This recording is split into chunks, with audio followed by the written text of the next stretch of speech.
conversar com o senhor sobre diversas coisas, principalmente a vacinação dos trabalhadores da limpeza urbana do Brasil. A gente não está falando só da Bahia, a gente está falando do Brasil, não estamos falando só de Salvador, do Brasil. E eu quero dividir e dizer que o quanto você foi importante. Mas eu queria que você desse aqui uma boa noite aos nossos internautas, nossos seguidores aqui do Instagram e dos seus seguidores também, e para a gente começar o nosso bate-papo.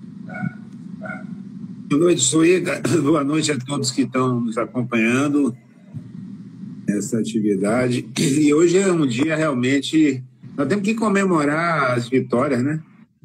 Porque a gente tem tido, infelizmente, poucos motivos de comemoração e acho que hoje é um dia importante. Foi iniciada hoje a vacinação dos trabalhadores da limpeza urbana de Salvador contra o Covid-19 e a luta do sindicato, do Sindilimp, a sua luta foi um marco fundamental para essa conquista, né? Hoje nós já tivemos uma grande movimentação da vacinação, já foram números importantes. Começamos com os trabalhadores de 50 anos ou mais, como está acontecendo com as outras categorias, né? Progressivamente, porque infelizmente não tem vacina suficiente para vacinarmos todos ao mesmo tempo. Mas foi um grande passo que foi dado, outros vão ter que se seguir para continuar a alcançar o objetivo, é alcançar toda a categoria, e o objetivo final é alcançar toda a população brasileira para conquistarmos a proteção contra o Covid e evitarmos doença, morte, muita dor que tem acontecido. Infelizmente, eu não posso deixar aqui de registrar o nosso pesar, que nós já estamos chegando a 400 mil brasileiros que perderam a vida em função da pandemia do Covid. E não são números, Suíca, são pais, mães de família, amigos, colegas, muita gente que se foi precocemente em função de uma situação, não tem outra denominação não, verdadeiro genocídio que está acontecendo no nosso país, que deveria e poderia ter sido diferente se a gente tivesse um governo comprometido com a vida e a saúde da população brasileira. Antes do senhor entrar aqui na nossa live, a gente estava falando realmente isso, né? Se nós tivéssemos um governo que se importasse com as pessoas, o Brasil estaria em uma situação melhor, né? Mas assim, um governo que é negacionista, um governo que brinca com a vida das pessoas, um governo que promove aglomeração, nega a utilização de máscara, e que vai enfrentar agora também, e a gente vai falar um pouco disso, eu queria que o senhor já começasse aí, vai enfrentar também uma CPI, né? E como o senhor mesmo colocou aí nas suas redes sociais, o governo é réu confesso. O que é que nós queremos dizer? O governo é réu confesso nessa CPI? Não, porque, veja só, não vai ter nem muito trabalho para os senadores para apurarem a responsabilidade do governo. Para você ter uma ideia, o governo Bolsonaro, através da Casa Civil, enviou para todos os ministros do governo um documento com 23 acusações para serem respondidas. Eles já listaram, anteciparam o trabalho dos senadores, o próprio governo listou todos os absurdos que eles fizeram durante a pandemia. Então está lá a posição de negar a pandemia, a posição do governo de pregar a contaminação em larga escala, de pregar não utilizar máscaras, de confrontar estados e municípios que têm cumprido a sua missão de tentar salvar vidas. Está lá também a forma irresponsável, leviana, criminosa que trataram a questão da vacinação. O governo deixou ano passado de comprar a vacina da Pfizer, que poderia ter entregue já a partir de dezembro para vacinar brasileiros. O governo negou a compra da vacina do Sputnik V, da Janssen. O governo criou dificuldades. Lembra que Bolsonaro disse que não ia comprar a vacina do Butantan, porque era a vacina chinesa, que era a vacina do Dória, que a vacina da Pfizer ia transformar as pessoas em jacaré. Criou dificuldades para a própria Fiocruz viabilizar o projeto de transferência de tecnologia de parceria com a AstraZeneca, com a Universidade de Oxford.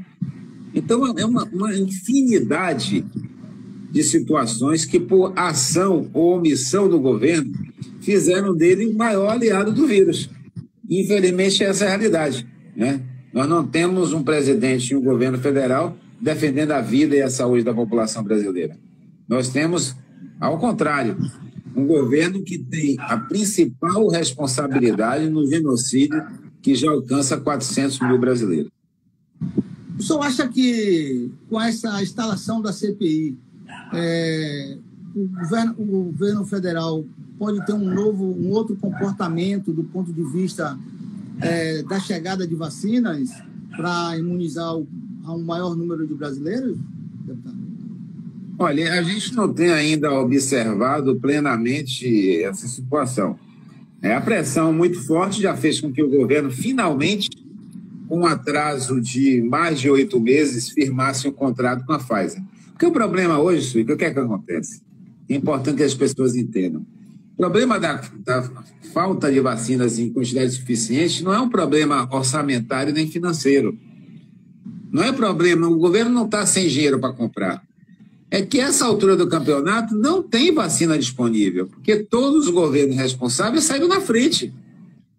E o maior absurdo disso tudo é que o Brasil tem o maior programa público de vacinação do mundo, Suíca. São 300 milhões de doses por ano que o Brasil administra. Quando teve, lembra aquela epidemia do H1N1? Nós estávamos no governo da presidenta Dilma, foram vacinados 90 milhões de brasileiros em 3 meses, né?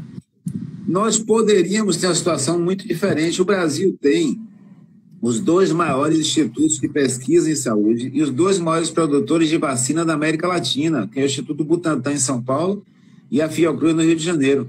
Os 2 são hoje essa potência porque receberam grandes investimentos dos governos Lula e no governo Dilma.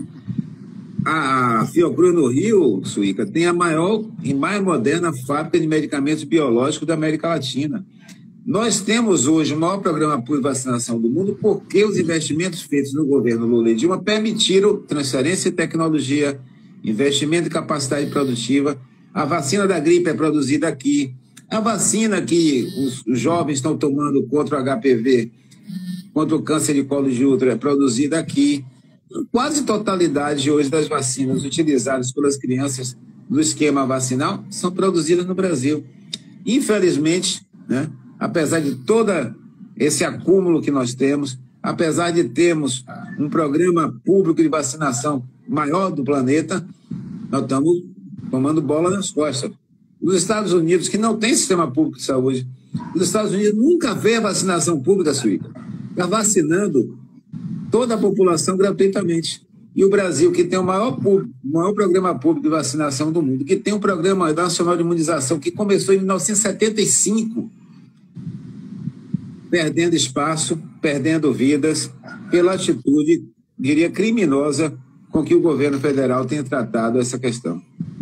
Bom, já passaram aqui várias pessoas, militância petista, Mairi, PT de Mairi, a companheira Ana Angélica, parabenizando, agradecendo, chamando você de um grande líder. E eu queria que você, deputado, falasse um pouco como foi assim a nossa caminhada, porque a nossa caminhada ela não foi fácil. Não foi simplesmente uma emenda, o senhor conversou, nós caminhamos vários meses, apesar de ter muita gente aí hoje postando card, mas os trabalhadores, o próprio sindicato sabe e agradecemos publicamente o seu empenho, mas nós gostaríamos aqui que o senhor contasse um pouco como foi a nossa trajetória para chegar até aqui hoje, nesse dia histórico dos trabalhadores de limpeza urbana do Brasil. Lógico, começando aqui em Salvador, quero dizer que o Grupo Solvi ele tem 52 empresas de limpeza urbana no Brasil e fora do Brasil. É a primeira empresa desse grupo que os seus trabalhadores estão tomando vacina. Eles estão querendo saber como é que foi essa movimentação toda e que vai favorecer os trabalhadores do Brasil inteiro. Eu acho, Ica, assim, eu tenho que realmente parabenizar a sua atuação do Sindlimp. Eu acho que o importante foi termos trabalhado uma estratégia junto às três esferas de governo, né? Então, quando você começou essa batalha aí com o Sindlimp, nós marcamos aquela audiência lá com o secretário municipal de saúde, com o Léo Prates. Quero também agradecer o apoio dele, o empenho. Imediatamente ele concordou com a prioridade que deveria ter, mas, obviamente, a estratégia de vacinação ela não é definida exclusivamente pelo município. Na sequência, estivemos com o secretário estadual de saúde, o secretário Vilas Boas, a quem também agradeço, e que também comprou a ideia, que inclusive, não sei se você está lembrado, ele disse, olha, se dependesse de mim, a gente começava vacinando a população mais pobre, que é a que está mais exposta, está mais correndo risco, que está pegando os ônibus coletivos lotados, que está na sua atividade de trabalho se expondo continuamente e que mais sofre quando tem a doença, até muitas vezes a somatória com outras morbidades, né, com outras doenças, né? E ele também comprou a ideia, se empenhou. Mas precisamos aprovar também no plano federal, né? Porque é a partir de onde as diretrizes nacionais de vacinação são fixadas. Então, nós fizemos um movimento junto ao Ministério da Saúde, junto à equipe técnica da área de vacinação, começamos a fazer essa pauta, a princípio, na Comissão Externa de Acompanhamento da Pandemia, que eu estou fazendo parte desde fevereiro do ano passado, pelo PT, estamos eu e o ex-ministro da Saúde, Alexandre Padilha, que também nos ajudou nessa pauta dentro da Câmara. Levamos o assunto para a Comissão de Seguridade Social, onde estão as pautas da saúde. Ganhamos o apoio da nossa bancada, toda da bancada federal do PT, e conseguimos, quando foi pautado o PL 1011, é importante chamar a atenção que o PL 1011, originalmente, Suíca, ele só tratava de caminhoneiros. Somente. Né? Era um projeto específico para essa categoria, que eu não tenho nada contra, muito pelo contrário, apoiamos também a incorporação da vacinação dos trabalhadores de transportes, não só os caminhoneiros, os motoristas de transporte público, cobradores, onde ainda tem presente essa categoria, e conseguimos, né? Eu assinei uma emenda junto com o deputado federal do PT, Léo de Brito, do Acre, e conseguimos fazer com que essa emenda fosse incorporada pela relatora. Aí tem um aspecto importante, porque, para quem não está acostumado com as votações do Legislativo, esse projeto de lei ainda não foi completamente aprovado. Ele teve o seu texto principal aprovado, mas ainda falta votar 3 destaques, ainda vai depois para o Senado. Você pode perguntar, mas se não foi ainda aprovado, como é que a gente conquistou isso?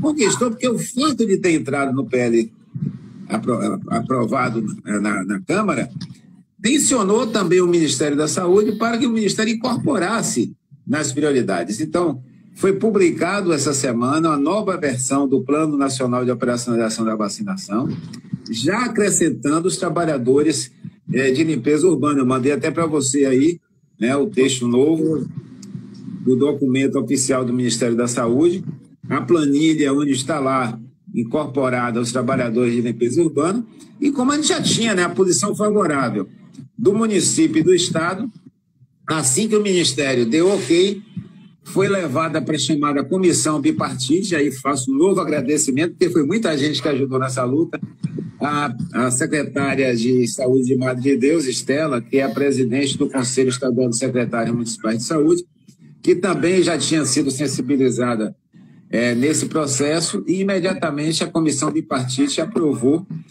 e Salvador saiu na frente, mas a aprovação é uma diretriz para todo o Estado, para todos os municípios. Então, foi uma luta de vários passos. Repito que foi importante termos trabalhado uma estratégia nas 3 esferas de governo, junto com os secretários municipais de saúde, com o secretário estadual aqui da Bahia, com o Ministério da Saúde e do Legislativo no Congresso Nacional. Bom, agora a gente tem uma outra tarefa, que é conversar com os outros prefeitos, né? Porque não é fácil, né?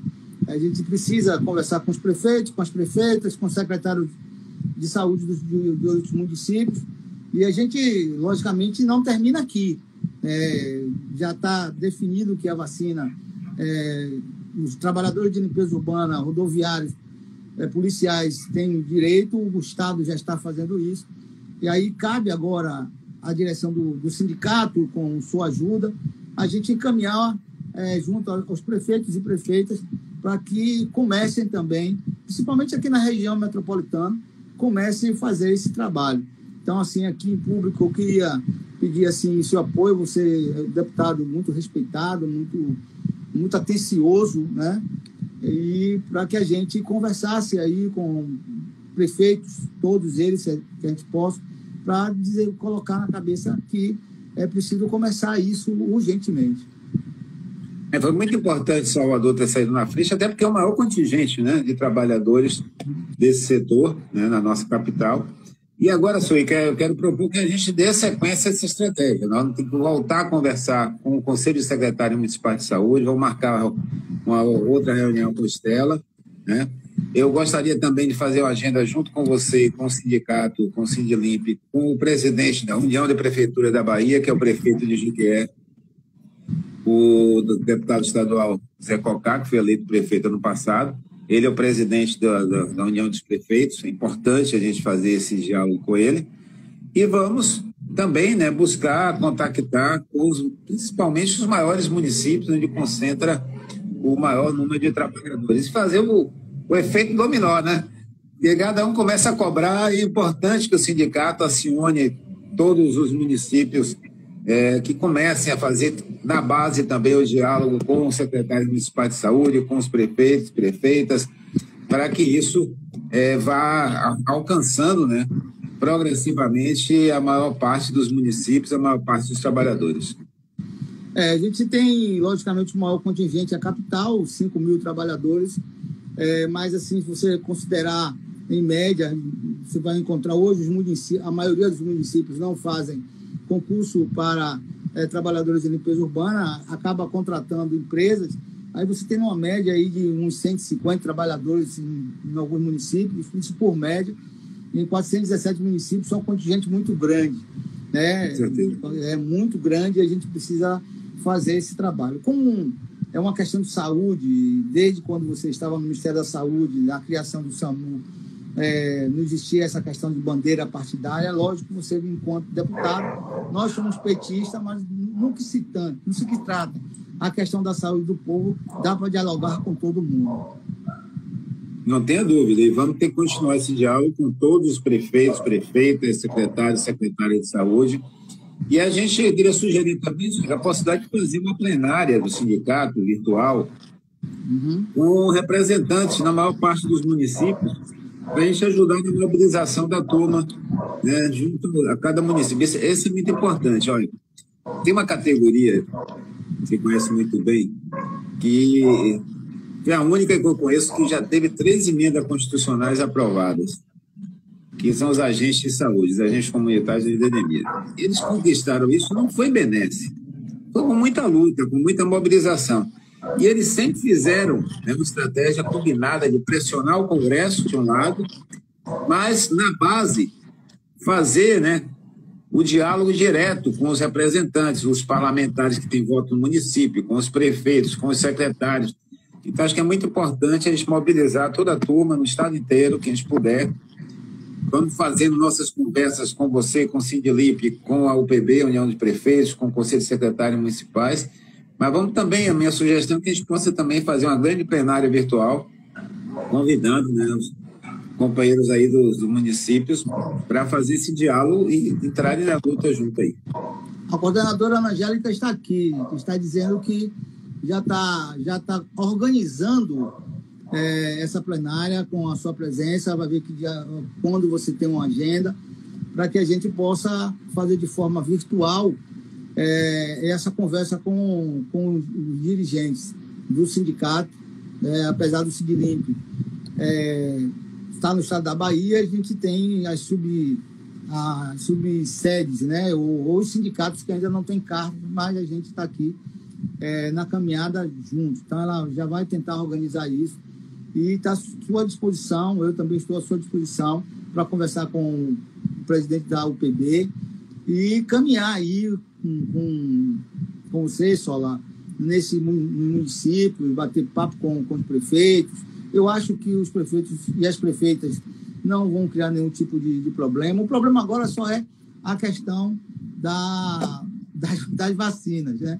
Exatamente. E eu espero que essa CPI ou alguém dê um estalo que a gente possa... Você está dizendo que não tem como comprar, mas você acredita que o Butantan vai conseguir produzir vacinas assim, numa velocidade, está prometendo 1 milhão de vacinas por mês? Você acha que vai ser possível? Suíca, 84% das doses de vacina que já foram distribuídas e administradas saíram do Butantan. Né? Porque eles começaram a transferência de tecnologia antes que a Fiocruz iniciou. São duas potências. Eu conheço tanto o Butantan quanto a Fiocruz.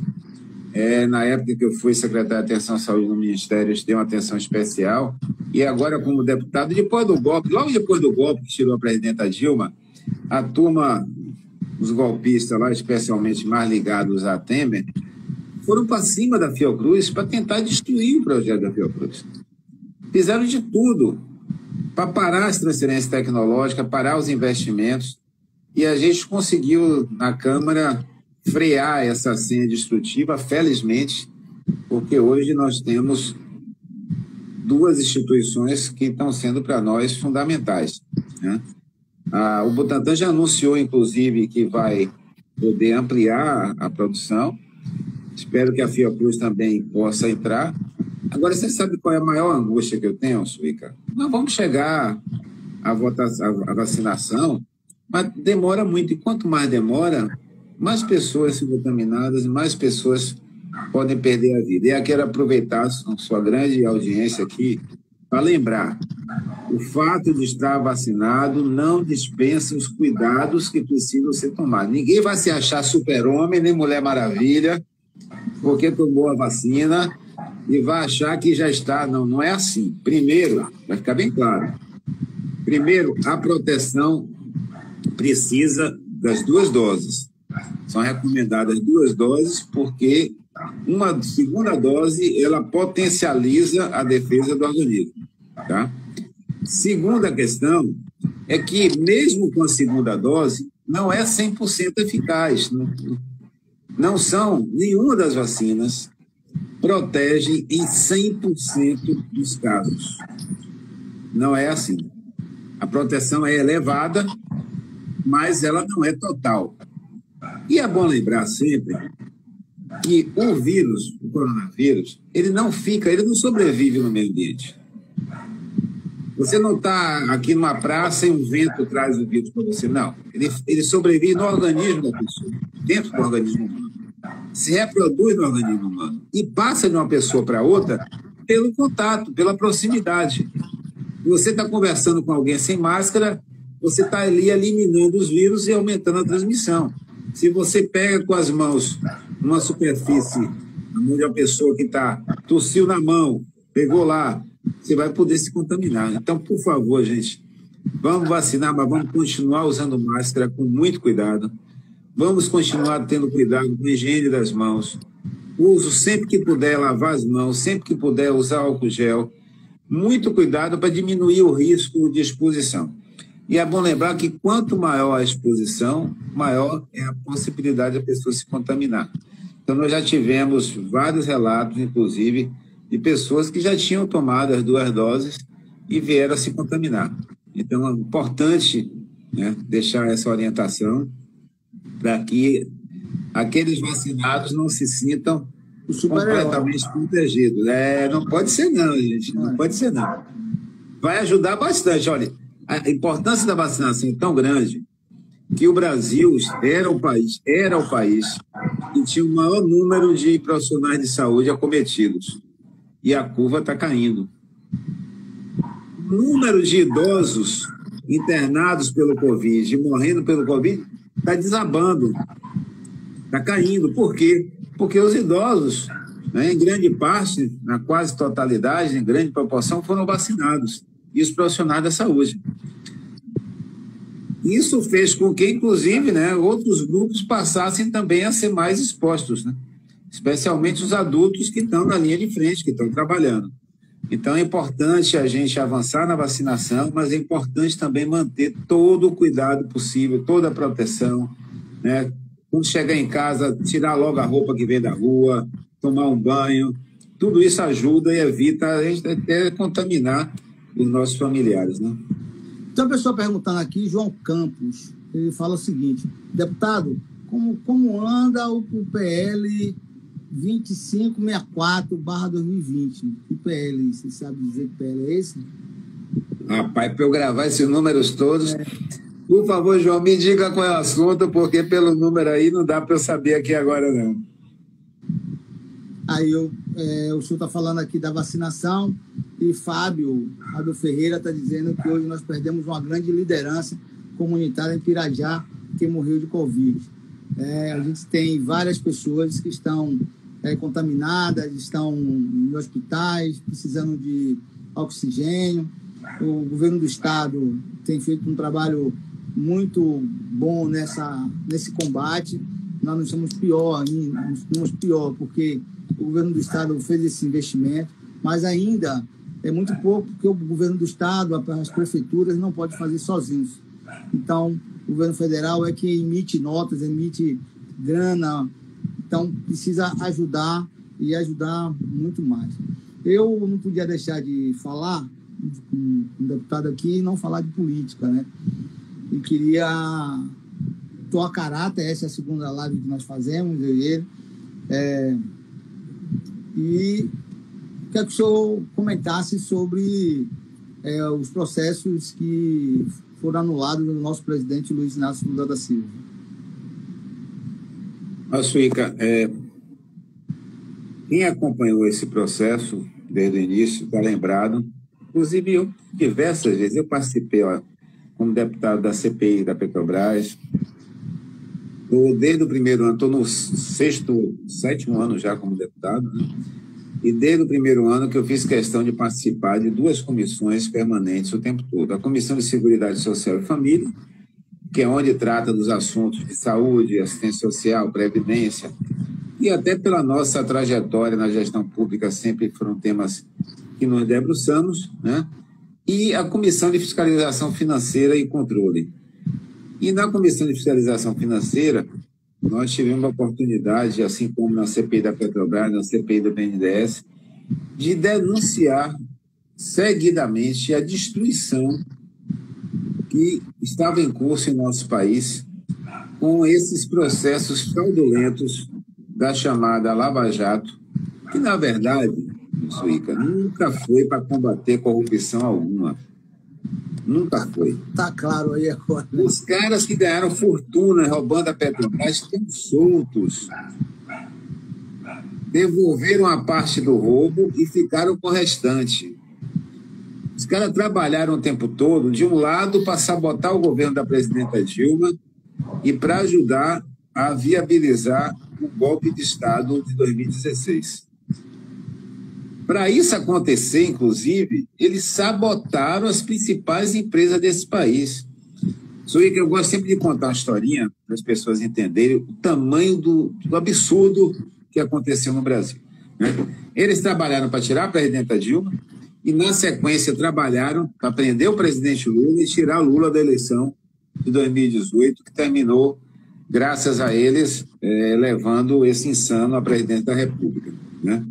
Mas, entre o golpe de 2016 e a prisão de Lula, eu estava na Comissão de Fiscalização Financeira e Controle, eu já contei essa história outras vezes, mas é muito importante, eu acho que mostra o tamanho do absurdo, E a comissão marcou uma visita na Inglaterra, em Londres, para a gente conhecer como é que funcionavam os órgãos de controle ingleses, do governo inglês.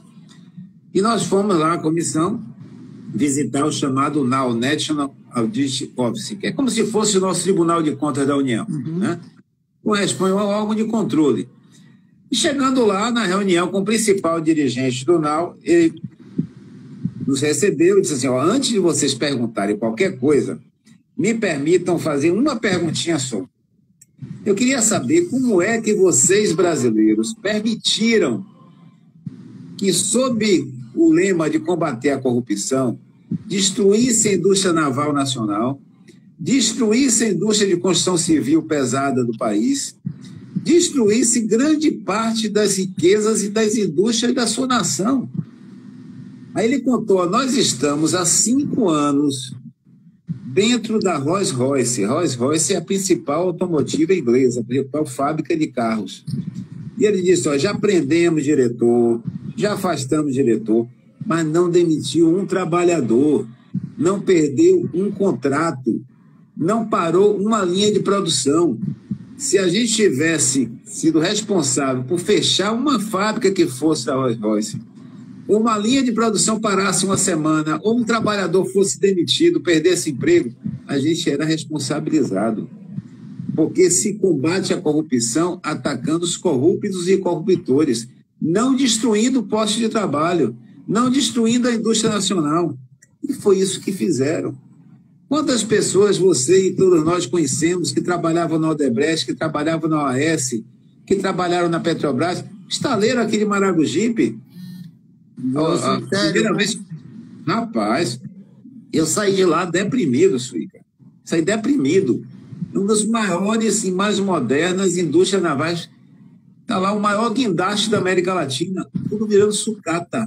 Tudo virando sucata.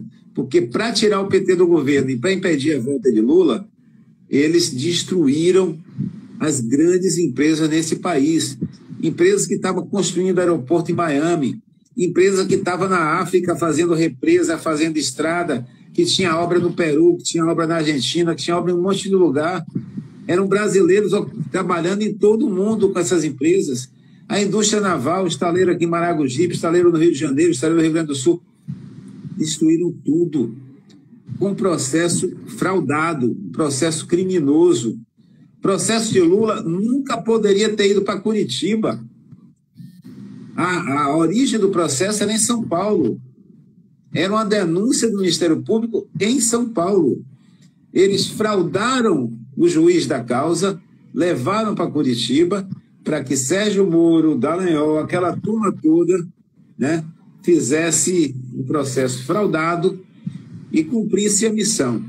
E não é por acaso que Sérgio Moro e Dallagnol sempre tiveram forte conexão com o governo dos Estados Unidos. Não é por acaso que a indústria naval, a indústria da construção civil pesada e a indústria do petróleo e gás sofreram tanto. Os Estados Unidos estavam muito incomodados. A descoberta do pré-sal foi a maior descoberta de petróleo desse século. O Brasil estava, como diz a turma, aí, bombando, né? Através da indústria do petróleo e gás, nós estávamos investindo nas universidades, investindo na indústria naval, investindo na produção em várias áreas, porque é feito... E o governo brasileiro estava usando esses recursos para criar fundos para educação, para saúde. Tudo isso foi destruído. Como diz o ditado popular também, antes tarde do que nunca. Finalmente, o STF descobriu que Moro é um juiz ladrão. Descobriu que a Vaza Jato, que a Lava Jato, na verdade, é uma farsa-jato. Felizmente, as denúncias da Vaza Jato, aquela série de gravações que foram a público, felizmente, as pressões que aconteceram foram desmascarando aquilo que desde 2017, 18, 19, a gente via denunciando. E isso não tinha objetivo combater a corrupção. Isso tinha como objetivo tirar o PT do poder, usurpar as nossas riquezas. Tanto que a primeira medida depois do golpe, você lembra qual foi, Suíca? Foi mudar a lei do petróleo, para que as multinacionais do petróleo pudessem usufruir o que queriam há muito tempo e não conseguiam com o governo do PT. Depois a reforma trabalhista, né? Exato, eu já ia falar. Na sequência veio a reforma trabalhista. Acabando com tudo, tirando todos os direitos. Quando chega o governo Bolsonaro, intensifica mais ainda com a reforma da Previdência. Isso. Tudo para transformar o Brasil num fornecedor de mão de obra barata. Trabalhadores sem direitos trabalhistas, sem direitos previdenciários. E infelizmente, né, isso não acabou. Entregaram a refinaria Landulfo Alves agora, a nossa Mataripe, a nossa Relan, que foi a primeira do país, e a segunda maior, entregaram por um preço que não chega a ser 40% do preço estimado, que já era subestimado. Entregaram o Gasoduto Nordeste, BR Distribuidora, e querem continuar a destruição. Querem fazer o mesmo agora com os Correios, querem fazer o mesmo com a Eletrobras. A impressão que eu tenho, Suíca, é aquela, sabe aquela história do assaltante que entra numa casa de noite, o alarme dispara, e o cara tem que roubar o máximo e sair correndo o mais rápido possível? É o que esses caras estão fazendo, né? Eles estão tentando aproveitar os estertores desse governo.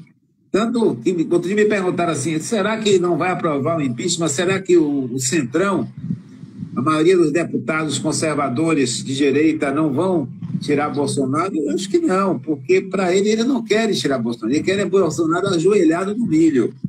Eles querem um governo fraco para que as nossas riquezas sejam destruídas o mais rápido possível, as nossas indústrias continuem sendo dilapidadas, as empresas públicas sejam atacadas. É isso que eles querem. Eles querem completar até o final do ano que vem o que eles chamam as reformas. As reformas é aprovar o que eles aprovaram em relação ao saneamento básico. É um negócio criminoso, Suíca. A lei que eles aprovaram do saneamento básico, o que é que ela vai fazer? Vai obrigar todos os municípios a licitarem os seus sistemas de água e esgoto. Só que aqui na Bahia, por exemplo, você só tem uns 20 ou 30 municípios que os sistemas são superavitários, que dão margem de lucro, como é o caso de Salvador, Feira de Santana. São poucos municípios, a maioria são deficitários. Então, a Embasa custeia 90% do sistema dos municípios da Bahia com o lucro, digamos assim, né, com a margem que ela tem dos grandes municípios. Quando aplicar essa nova lei, o que é que vai acontecer? Vai privatizar Salvador, vai privatizar Feira, vai privatizar Lauro de Freitas, vai privatizar Camaçari, e o conjunto dos outros municípios vão continuar com a Embasa, e a Embasa sem ter receita. O que é que ela vai ter que fazer? Aumentar as taxas, né? Aumentar a cobrança em todos os municípios deficitários para tentar manter o sistema funcionando. Em plena pandemia, Suíca, em pleno genocídio em curso, aprovaram isso.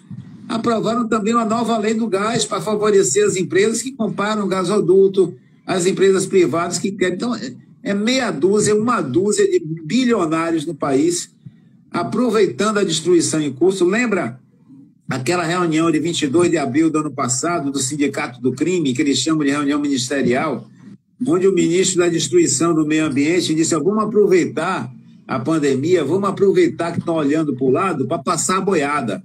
Isso. E é o que eles estão fazendo, infelizmente. Mas hoje agora a Polícia Federal abriu um inquérito contra ele. Tem aqui, Brisa, mandar um abraço para a Brisa, uma grande parceira, e Rafael Manga está dizendo que o PL 2556 se refere às 30 horas e o piso salarial que está tramitando no Senado, dos trabalhadores da saúde, enfermagem. É o projeto de lei do piso salarial e das 30 horas para enfermagem que está no Senado. A gente tem projeto na Câmara também, com esse mesmo objetivo, né? E estamos na mobilização aí para tentar aprovar esse projeto, ou do Senado ou da Câmara, mas aprovar as 30 horas para a categoria de enfermagem e aprovar o piso salarial. Essa é uma reivindicação importantíssima. E o próprio senador Jacques Wagner já declarou apoio total, e não poderia ser diferente. Eu acho que a bancada do PT, tanto no Senado como na Câmara, deve apoiar esse projeto, como tem apoiado diversos projetos que vêm dos trabalhadores, né? Mais uma vez, agradecer aí a vacinação dos trabalhadores de limpeza urbana no Brasil inteiro. Aí cabe agora os sindicatos também do Brasil inteiro começar e falar com os prefeitos. Deputado, assim, como é que o senhor vê o ano de 2022? Porque o ano de 2020 foi um ano terrível, né? O ano de 2021 já estamos no meado dele e sem uma grande perspectiva. porque se mesmo que vacine todo mundo, o pós-pandemia vai ser terrível para aquecer a economia, eles não estão interessados. Em 2022, nós poderemos voltar a sorrir? Eu tenho expectativa que 2022 vai ser o ano da virada, né? A expectativa cresceu com as decisões do Supremo Tribunal, liberando o presidente Lula para ser candidato, desmascarando a farsa de Sérgio Moro, Dallagnol e companhia. Então, é impressionante, Suíca, como o velhinho é uma liderança. Não tem ninguém nesse país que tenha a capacidade de mobilização de liderança que o presidente Lula tem. Foi o melhor presidente que esse país já teve e é a maior liderança política da história desse país. O fato dele estar liberado para concorrer já mudou as coisas na relação com parlamentares de outros partidos, na relação com a mobilização dos segmentos sociais, né? Então, é uma expectativa muito grande. E já pensou no que vem, a gente ir para a campanha eleitoral com Lula presidente e Wagner governador? Rapaz, vai ser uma campanha bonita, fantástica. Nós vamos repetir 2006, sabe, Chico? Eu só me lembro de 2006, que Lula foi para a eleição e Wagner ganhou aquela eleição que ninguém acreditava que Wagner ia ganhar. Agora Lula vai voltar, ele não é presidente hoje, vai voltar, e Wagner também volta para governador. E tenho certeza que vai ser uma eleição histórica, né? A mobilização aqui da Bahia, os baianos vão saber reconhecer, e aproveito para parabenizar o governador Rui Costa, que se já tinha uma avaliação positiva, muito positiva antes da pandemia, foi reeleito muito bem. Com a pandemia mostrou a diferença entre um gestor público de compromisso. É só comparar, né, o que o Rui está fazendo aqui na Bahia com o que Bolsonaro está fazendo no governo federal. Não tem nem comparação. Nem comparação. O Rui botou a pandemia no colo, comandou o processo todo, chamou os prefeitos de todos os partidos. Poderia me perguntar, deputado, o que você acha da aliança de Rui Costa com a Semineto e agora com Bruno Reis? Eu digo, não é aliança partidária não, gente. Isso é o que todo gestor público tinha que estar fazendo nessa pandemia. Não importa qual partido do prefeito, não importa o partido do governador, não importa o partido do presidente. Tinha que estar do presidente ao vereador, executivo, presidente, governador e prefeito, do legislativo, deputados, senadores, vereadores, todos empenhados em salvar vidas, em enfrentar a maior crise sanitária que nós já atravessamos. Eu sou profissional da saúde pública, vou fazer 37 anos de formato, sempre trabalhei com saúde pública. Vivi aqui em Salvador, na periferia de Salvador, epidemia de cólera, nos anos 90. Vivi epidemia de meningite, epidemia de dengue. E lhe digo, Suíca, nunca podia imaginar enfrentar uma situação como essa. Acho que nenhum profissional da saúde, por mais experiente que fosse, podia achar que na sua vida ia enfrentar uma situação como nós estamos vivendo ainda nesse país. Então, não é uma aliança partidária, é uma aliança em defesa da vida e da saúde. É muito importante o trabalho que o governador fez e tem feito aqui na Bahia, um exemplo para todos nós, um exemplo de como um homem público, um gestor público deve se comportar no momento de uma crise como esta, né? A turma de Irecê, Itiruçu, Vitória da Conquista, Camaçari, muita gente mandando abraço aí para o deputado Sola, ao Zé do Sindilimpe, Léo do Sindilimpe, a turma toda aí mandando abraço.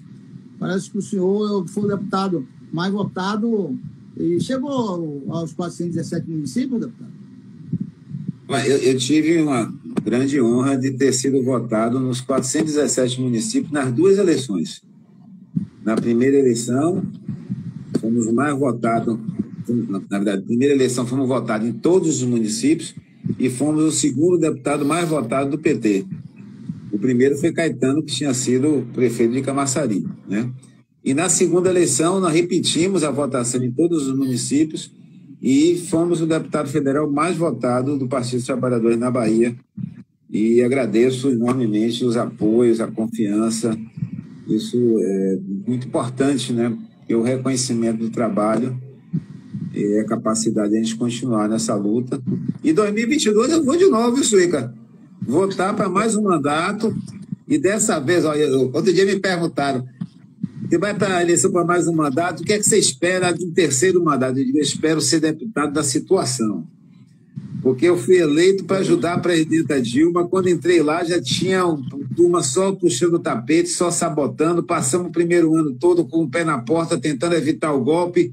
Perdemos e estamos lá agora reduzindo o estrago. A gente faz, desde o golpe de Estado, a gente faz redução de danos. Uma política de redução de danos. Diminuir o estrago, segurar a onda para tentar virar o jogo e devolver o governo federal para a maioria da população. E é isso que eu espero. Meu sonho de consumo para 2023 é ser um deputado do PT com o presidente Lula, presidente da República, e Wagner, governador. E vamos precisar reforçar a Assembleia Legislativa também, viu, Suíca? Eu quero ir nesse vácuo aí. Não é? A Amandinha está dizendo aqui... Ter você na Assembleia Legislativa vai ser muito bom para o governador Wagner. A Amandinha está mandando um abraço. Será um ano da virada, Lula de volta, grande dupla, tem aqui Osé, grande dupla, Lula e Wagner, Osé está dizendo aqui outra dupla, Suíca e Sola, e a gente vai caminhando. Eu acho que nós estamos na vida pública, não para fazer carreirismo, mas assim, estar no lugar certo para poder ajudar as pessoas. Então, foi isso que eu disse hoje aos trabalhadores. A gente está num mandato de vereador para poder ajudar, não a nossa categoria unicamente. Nós queríamos, como eu, o deputado Sola, queríamos vacina para todos, mas se a gente não pôde para todos, a gente vai defendendo quem a gente pode. Eu estava lembrando outro dia que a primeira vítima aqui no Brasil que a gente conhece foi a empregada doméstica, né? A primeira vítima. Então, uma mulher negra, tal. Eu tenho dito que essa demora das vacinas, né, ela tem muito a ver com uma questão do racismo estrutural e racismo institucional também. É preciso entender isso, né, como isso se dá. Então, e é preciso ter coragem também de falar essas coisas. Então, como tem acontecido hoje, a gente tem perdido jovens para por esse caminho, a gente tem perdido, quando não é no extermínio, agora com essa doença, agora com a própria fome, as pessoas estão passando fome. Então, nós estamos nesse local para poder dar voz e vez às pessoas. Meu deputado Sola, para mim é um prazer estar fazendo essa parceria, essa dupla, e que seja duradoura. Você foi um cara sempre que me respeitou, nos ajudou. Me lembro quando você estava em um debate da construção da maternidade, agora maternidade, agora hospital do subúrbio. A gente não se conhecia direito e eu vi uma guerra, lotaram o auditório para bater, chamaram até você de nazista, e nós tínhamos 7 vereadores, e eu me lembro que eu fui o único que peguei o microfone para poder botar todo mundo no seu lugar, e então a gente vai seguindo junto. Não tenha dúvida, Suíca, aí tem um assunto, quero agradecer a parceria com você, parabenizar o seu mandato, e seu nome saudar toda a nossa bancada de vereadores do PT de Salvador, e trazer um assunto, Suíca, importantíssimo, que é a questão do auxílio emergencial. Essa crise sanitária tem graves repercussões econômicas e sociais. Nós estamos com o Brasil voltando à fome, voltando à miséria em largas proporções. O governo do presidente Lula, da presidenta Dilma, tirou o Brasil do mapa dos países que a fome era uma pandemia. A fome é uma pandemia. A fome e a miséria matam. Ano passado, o desastre não foi maior porque nós aprovamos no Congresso o projeto do auxílio emergencial. E é bom lembrar que não foi projeto do governo Bolsonaro. Eles nunca mandaram um projeto para o Congresso para criar auxílio emergencial. O PT queria e apresentamos um projeto para que fosse um salário mínimo. Na queda de braço ficou R$ 600, podendo ser R$ 1.200 na família, né? O governo Bolsonaro só foi mandar um projeto, foi para diminuir de 600 para 300 reais, você está lembrado? Nunca deixaram a gente votar aquela medida provisória da redução por 300 reais, porque sabia que se fosse votada, a gente ia derrubar no Congresso. passaram janeiro, fevereiro e março sem um tostão de apoio para botar comida na mesa das pessoas, e agora voltou com um valor que não é mais um auxílio emergencial, é uma esmola emergencial. Tá? Você tem ideia, ano passado foi investido 294 bilhões de reais com auxílio emergencial. Este ano só foram aprovados 44 bilhões. Praticamente um quinto, 20% praticamente do que foi ano passado. E não venham me dizer que o Brasil não pode pagar essa conta, não só pode como deve. Graças ao auxílio emergencial ano passado, a situação não foi pior, porque quem ganha, Suíca, não é só quem recebe. Todo mundo ganha, porque o cara que recebeu o dinheiro foi na venda no bairro, comprou comida para botar em casa, pagou uma conta do empréstimo que ele tinha tomado, pagou uma conta que estava devendo. Isso fez circular dinheiro na economia como um todo. A queda do produto interno bruto ano passado foi menos da metade do estimado graças ao auxílio emergencial. O auxílio emergencial não endivida o país, porque ele gera receita, ele volta imediatamente, é dinheiro na veia da economia. Então, todos os estudos já mostraram isso. Infelizmente, esse governo que está aí não tem compromisso com a vida, com a saúde da população brasileira. Sola, quero agradecer sua presença aqui. Sei que sua agenda é muito corrida, mas muito obrigado, em nome da categoria, em nome do sindicato, por que você tem feito por todos nós.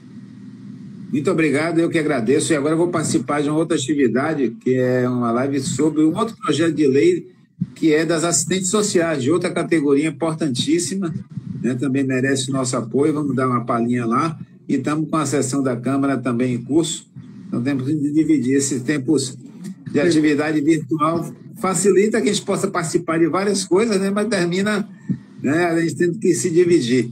Muito obrigado, parabéns ao Sindilimp, parabéns a todos os trabalhadores de limpeza urbana de Salvador, parabéns aos trabalhadores de limpeza pública de todos os municípios da Bahia, e estamos juntos nessa luta. Grande abraço. Valeu, Sola. Valeu, tamo junto. É isso aí.